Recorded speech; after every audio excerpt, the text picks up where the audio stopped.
Retour de la matinale de l'économie. Raphaël, on va revenir sur le Mercosur. Sous pression du monde agricole, Emmanuel Macron a choisi la voie du bras de fer avec Bruxelles.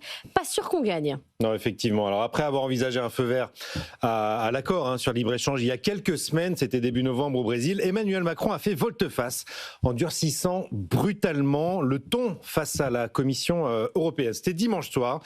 L'Élysée a formellement demandé à Bruxelles de reporter la signature du Mercosur à 2026.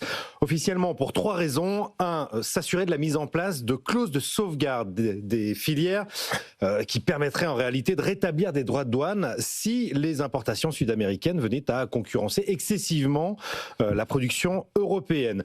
2, des mesures miroirs. On doit faire la même chose des deux côtés de l'océan. Et puis 3, la mise en place de mécanismes de contrôle sanitaire stricts. Vous savez qu'il y a des craintes sur notamment la viande bovine.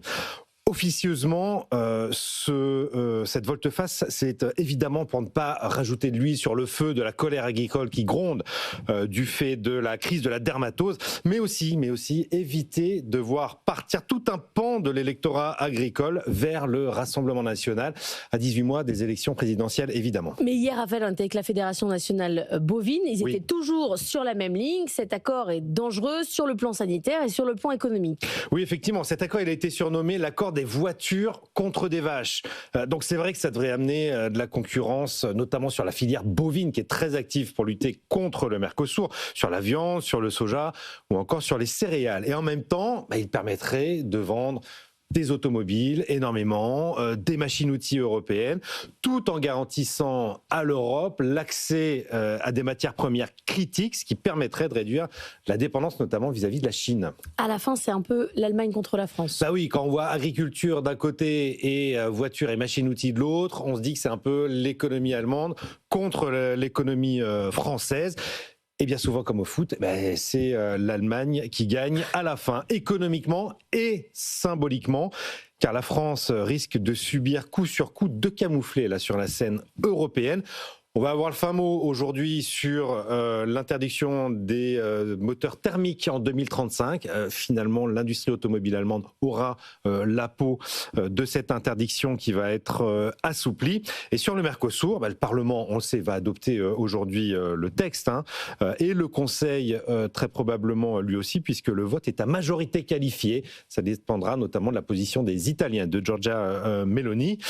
Mais la France risque bien de se retrouver cornérisée. Les opposants politiques d'Emmanuel Macron pourront alors s'en donner à cœur joie pour lui tirer dessus. Et ce n'est pas fini pour le président français parce qu'on a ouvert des discussions sur la PAC, la politique agricole commune, sur la simplification de la PAC, qui pourrait déboucher sur une baisse des aides aux éleveurs français, qui sera beaucoup plus impactante d'ailleurs que le texte du Mercosur, qui lui permettra à beaucoup de filières agricoles, comme la filière viticole par exemple, de profiter du marché sud-américain. Alors je rappelle simplement pour terminer quelques chiffres sur l'agriculture européenne, qui est une super puissance mondiale, qui exporte 235 milliards d'euros par an pour un excédent commercial de 39 milliards d'euros. Ça, c'est la situation européenne qui est à mettre en miroir de la situation française. L'agriculture française était extrêmement exportatrice. Il y a encore 3 ans, en 2022, on avait enregistré un record de plus de 10 milliards d'euros d'excédent agricole.